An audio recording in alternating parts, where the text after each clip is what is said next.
o foco da apresentação é falar um pouco do coronavírus e do sistema cardiovascular, mas de uma maneira geral trouxe alguns dados epidemiológicos que estão atualizados até amanhã de hoje. Então essa é a visão de hoje da Organização Mundial de Saúde, o que a gente tem até agora.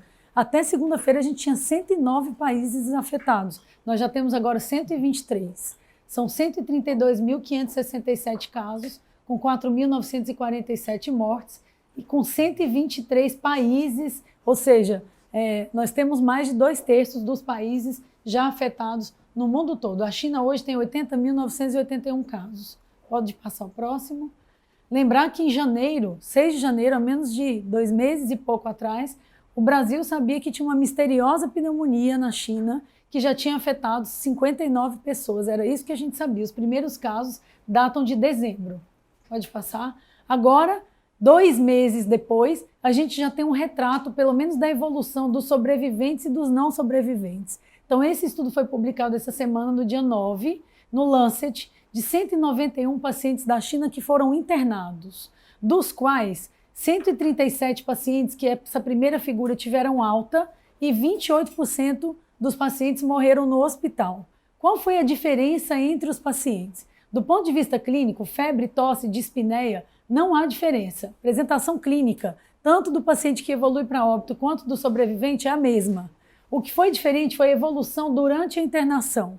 Os senhores podem ver que tosse foi o sintoma mais frequentemente relatado, seguido de dispneia e febre, nos 2 grupos. Evolução do paciente que sobrevive. Em torno do 9º, 10º dia ele tem sepse e evolui com desconforto respiratório, sendo intubado em torno do 10º dia. São habitualmente 2 semanas de intubação, extubação, e a alta, a mediana de alta, foi em torno do 22º dia. O grupo que evolui para óbito tem a mesma apresentação do ponto de vista clínico, sepse em torno do 10º dia, desconforto respiratório em torno do 12º, e aí ele evolui com disfunção cardiovascular, e a gente vai ver todo o espectro, insuficiência renal aguda, infecção secundária, síndrome de falência múltipla de órgãos, e a mortalidade se dá em torno do 19º dia. Então isso realmente mostrando a apresentação clínica distinta do doente mais grave. Próximo. Então, disfunção renal, cardiovascular, infecção secundária, como os eventos que vão levar a óbito. Pode passar.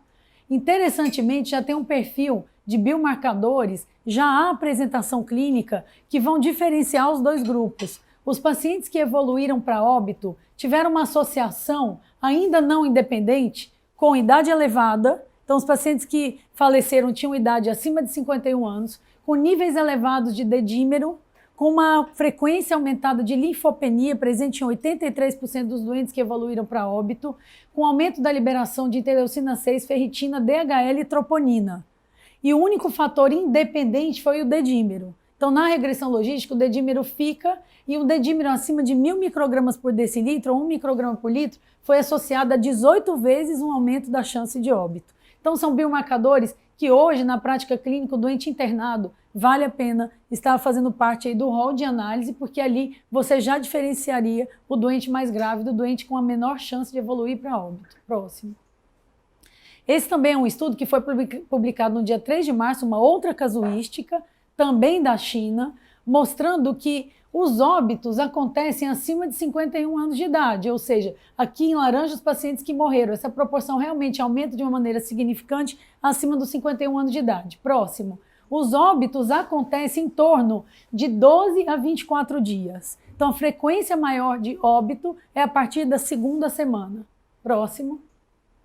Também, mais uma vez, numa outra casuística, uma associação entre óbito e aumento de níveis de troponina, mioglobina, proteína C reativa, interleucina 6. Então, inflamação e trombose, como fazendo parte aí da fisiopatologia do doente mais grave. Próximo. Dentre as causas de óbitos, nós podemos observar que a insuficiência respiratória ela está presente na maioria dos pacientes que evoluiu para óbito, 53% isoladamente.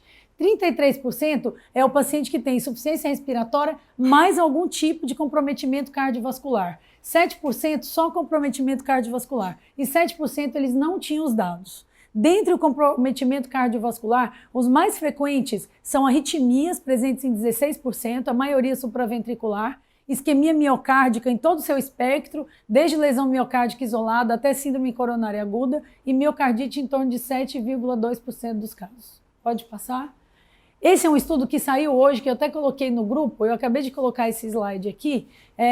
Interessantemente, a maior casuística publicada até agora são 1.099 casos de pacientes internados na China, para a gente avaliar um pouco a apresentação clínica. Então, é a maior casuística publicada até o momento. Então, a maioria dos casos são de Wuhan, mas tem outras províncias da China, de forma que eles colocaram 1.099 pacientes nessa análise.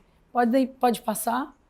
Mostrando o seguinte, aqui estão todos os pacientes, só para a gente ter uma ideia do retrato. Em torno de 42% dos pacientes é do sexo feminino, a idade mediana 47 anos, a maioria desses pacientes vivia em Wuhan, mas se não vivia, ele teve contato com algum residente de Wuhan, então é bem local esse dado. A apresentação clínica, 43,8% dos pacientes têm febre, mas na evolução esse número chega a 88,7%. Ou seja, febre é um sinal presente na maioria dos pacientes, mas menos da metade tem a apresentação clínica. O período de incubação, a mediana, são 4 dias e varia de 2 a 7 dias. Próximo. Em relação a sintomas, você vê sintomas outros, como congestão nasal, cefaleia, e ele acontece em menos de 15% dos pacientes. Dos sintomas, a tosse é o mais frequente, 67,8%. Então, é tosse, febre e dispneia são realmente a tríade mais comum em termos de apresentação clínica. Rasgo cutâneo, dor de garganta, congestão nasal realmente tem uma incidência muito baixa. Próximo. Deixa eu só interromper. A dispneia, vamos pensar, a maioria dos casos tem evolução benigna. Mesmo no benigno... Não, esses casos são os internados. Esses 1.098 são internados. Tá? Bom, o que ele pode observar? Na maioria das vezes, a radiografia, a apresentação já está alterada. 59,1% dos pacientes têm radiografia alterada. Entretanto, lembrar que quase 40% dos doentes, em torno de 40%, não tem nenhum achado na radiografia à admissão. Por isso, uma das recomendações desse grupo é fazer uma tomografia à apresentação clínica no hospital. A tomografia está alterada em torno de 86%.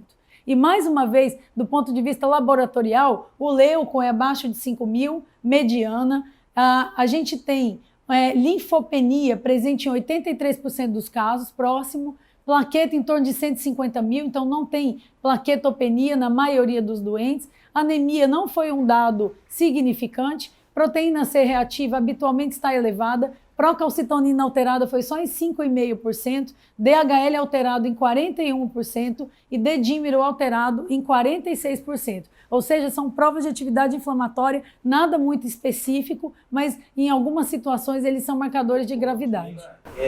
Na China se fuma muito, tem relação com o cigarro aí, né? Eles não fizeram relação de gravidade com comorbidades nessa casuística. Mas não tem relação com comorbidades. Foi igual, tá vendo? Doente que teve endpoint primário e que não teve. Qual foi o endpoint que eles chamaram? Qual foi o desfecho? O que eles queriam?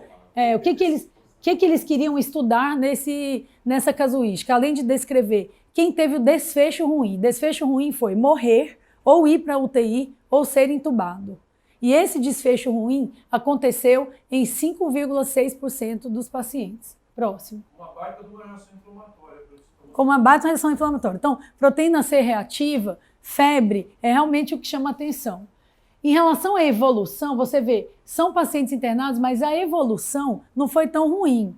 Então, você vê, choque séptico foi presente numa minoria dos casos, só nos mais graves, em torno de 6,4%. Síndrome do desconforto, de uma maneira geral, evoluiu apenas 3,4% dos doentes internados. Injúria renal, 0,5%. Rabdomiólise, 0,2%. A maioria usou antibiótico intravenoso. Interessante, eles detectaram nesses doentes bactérias e fungos não esperados por uma infecção comunitária, aspergillus, acinetobacter, então teve uma incidência maior.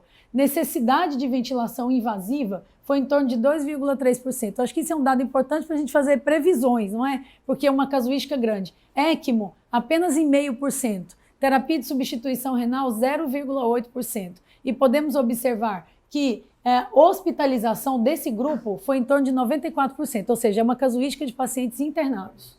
Próximo. Me parece mais benigna do que essa impressão inicial aí que falava que precisava de 80...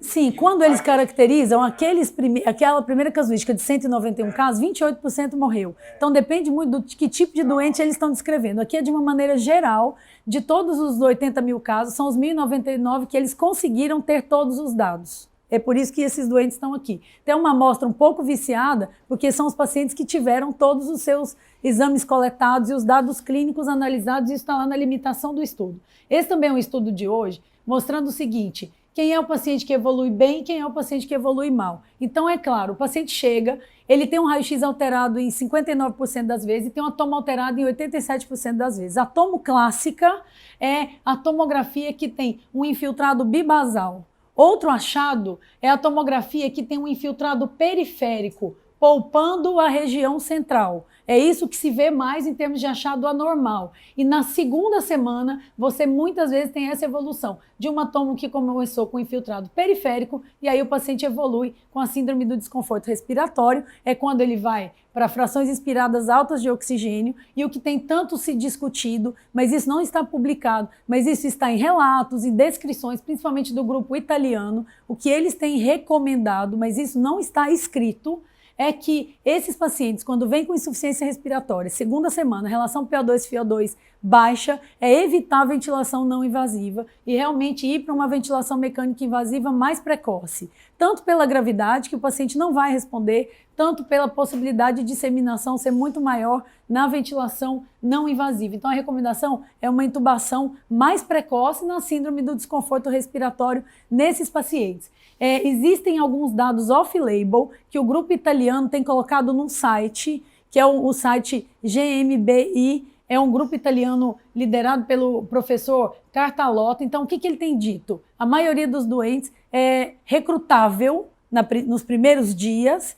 entretanto, com impedância elétrica, você vê que tem um grau de fibrose pulmonar muito rápido e muito precoce. Então, realmente é uma síndrome de desconforto respiratório que tem uma apresentação clínica, radiológica e tomográfica semelhante a H1N1 de 2009. Então, é um infiltrado rapidamente progressivo e a maioria dos pacientes que é recrutável na fase aguda evolui com fibrose muito rápida e refratariedade, e por isso esses pacientes mais graves são colocados em oxigenação por membrana extracorpórea mais precocemente. Próximo. Bom, então de uma maneira geral, se a gente for olhar a casuística em termos de descrição, 15 a 20% dos doentes infectados internam e têm evolução para hipoxemia grave e vão requerer alguma forma de suporte ventilatório, desde catéter de oxigênio até ventilação mecânica. Em relação às outras complicações, as complicações evolutivas, segunda a terceira semana, são choque, insuficiência renal, as complicações cardiovasculares, insuficiência cardíaca por miocardite, arritmia, isquemia miocárdica, sangramento, rabdomiólise, infecção secundária e morte súbita. E lembrar que hoje, infelizmente, o tratamento ainda é suporte orgânico, não há nenhum tratamento específico. Próximo. A questão da enzima conversora de angiotensina 2, que foi um fato bastante falado nessa última semana, pareceu ser uma novidade, mas ela não é. Em 2009, já existiam esses primeiros relatos de infecção por coronavírus, mas não era o 2, era o 1, relacionado à SARS antiga, de que a enzima conversora de angiotensina 2, ela já era descrita experimentalmente como um receptor funcional do coronavírus, ou seja, para que o coronavírus seja replicado, principalmente coração e circulação pulmonar, é preciso que ele interaja, que na verdade ele tem uma espícula chamada furina e ela é reconhecida pela enzima conversora de angiotensina, então é um sítio de ligação inicial. Então, teoricamente, no momento da infecção em nível pulmonar e cardiovascular, existe uma interação do vírus com a enzima conversora de angiotensina 2. Próximo. Então aqui, demonstrando alguns polimorfismos da enzima conversora de angiotensina 2. Então, na infecção pelo coronavírus, um paciente que expressa mais enzima conversora de angiotensina 2, ele tem muito mais RNA viral. Então, é como se ele fizesse uma forma mais replicante, a depender da quantidade de enzima conversora de angiotensina. E ele faz a forma miocárdica e a expressão da enzima na histopatologia cardíaca, aqui na verdade é uma microscopia com imunistoquímica, você repara que a expressão cai. Ou seja, porque existe uma ligação em massa e a expressão cai em nível do sistema cardiovascular, e esse seria, no modelo experimental, o animal que evoluiria com disfunção cardiovascular. Então pode ser que haja realmente uma interação entre a replicação, formas cardiovasculares e respiratórias e a expressão da enzima conversora de angiotensina 2. Próximo. Então, essa é a grande dúvida. Talvez não. Talvez se a gente usar aqui agora uma possível modulação, ou seja, a espícula viral, ela realmente tem uma relação direta com replicação viral se ela se liga na enzima conversora de angiotensina 2, agora ela diminui a expressão no miocárdio, modular isso talvez seja uma maneira da gente tratar o vírus. Então, possivelmente, por exemplo, um usuário de um bloqueador de angiotensina 1 tenha um nível mais aumentado de enzima conversora de angiotensina 2, ele poderia ter mais complicações cardiovasculares. Então, é isso que tem sido considerado. Será que seria recomendado? É óbvio que isso ainda é pura especulação. O cardiopata que usa losartan, por exemplo, ele está infectado. Será que eu deveria suspender o losartan para que ele não evolua para a forma grave? Deixa eu te perguntar, porque eu acho que dentro disso tudo, quer dizer, várias especialidades estão se manifestando e a gente está se manifestando, mas não somos nós que vamos ser ouvidos em relação à infectologia. Sem dúvida. Mas em relação a isso, somos nós que vamos ser ouvidos. Então, eu acho que disso tudo que a gente está conversando aqui, Marcelo, essa questão é a questão que vão nos perguntar. Sim. De alguma forma, nós vamos ter que montar um discurso único. O que a gente vai falar em relação às milhares e milhares de pessoas que vão dizer: eu estou tomando esse remédio que me disseram que eu tenho que trocar. Então, o ACC fala que nesse momento, assim, isso é under discussion. Realmente não dá para a gente fazer uma recomendação porque não tem uma evidência. Que seja isso. Isso. Eu só estou dizendo que Sim. eu acho que nós temos que ter uma posição. É por isso que eu pedi e coloquei isso aqui como primeiro assunto da pauta, né? Sim. E acho que a gente podia deixar a discussão para depois que a Ludmilla concluir, Tá porque bom. senão a gente não anda. Ok, então próximo. Então isso é tudo possibilidades de modulação via enzima conversora de angiotensina. Pode passar, Luiz. Então, essa é uma recomendação do início da semana passada que o American College fez, uma recomendação de 2 páginas, sugerindo o seguinte: por que a preocupação com o paciente cardiopata frente à infecção viral pelo coronavírus? Primeiro, porque o cardiopata faz parte do grupo de risco que vai evoluir com maior taxa de complicações. Então, se nós hoje estimamos que a mortalidade, a letalidade desse vírus está em torno de 2,5%, o doente com câncer tem o dobro de chance de evoluir com complicações, a hipertensão 6%, DPOC em 6%, diabetes em 7,3% e o paciente portador de cardiopata teria uma letalidade em torno de 10,5%, o paciente portador de doença cardiovascular 10,5%. Pode passar o próximo? Pode passar. Por outro lado, o segundo ponto são as complicações cardiovasculares do vírus. Possivelmente as miocardites, tem alguns relatos até agora, elas não devam ser diferentes da miocardite por influenza e de outros vírus, mas uma incidência de arritmia relativamente alta e de injúria miocárdica também dentro dessa resposta inflamatória e trombótica toda da fisiopatologia do vírus. Próximo. Pode passar. Bom, então o que a gente recomendaria em termos de monitorização cardiovascular? Quem é o paciente que, frente à apresentação clínica, a gente deveria realmente monitorizar, dosar biomarcador, fazer ecocardiograma? Seria o paciente que tem uma forma grave, ou o paciente que tem comorbidades, e aí já o coloca numa forma grave, numa chance maior, ou que tem apresentação clínica sugestiva de uma descompensação cardiovascular. Esse paciente a gente recomendaria realizar ecocardiograma, dosagem de biomarcadores. Esse paciente mereceria monitorização para que a gente faça um diagnóstico precoce de acometimento cardiovascular. Claro que o tratamento vai ser suporte, aí ele vai passar por todo tipo de necessidade, de indicação, isso é personalizado, lógico, não há nem experiência nisso ainda. Lembrar que os casos de miocardite grave, muitas vezes a gente vai para imunossupressão. Por outro lado, um aspecto que eu não chamei atenção, mas que vem sendo bastante discutido, quando se relatam esses casos graves, na maioria das vezes eles tomaram corticoide na internação. E todos os infectologistas e os epidemiologistas recomendam contra a utilização de corticoide na infecção pelo coronavírus, por aumentar a replicação viral. Então, possivelmente, se a gente tiver uma miocardite grave, a gente vai pensar em um outro tipo de imunossupressão. Quem sabe a imunoglobulina, que tem sido discutida como uma potencial terapia, mas o corticoide ele pode piorar a replicação viral.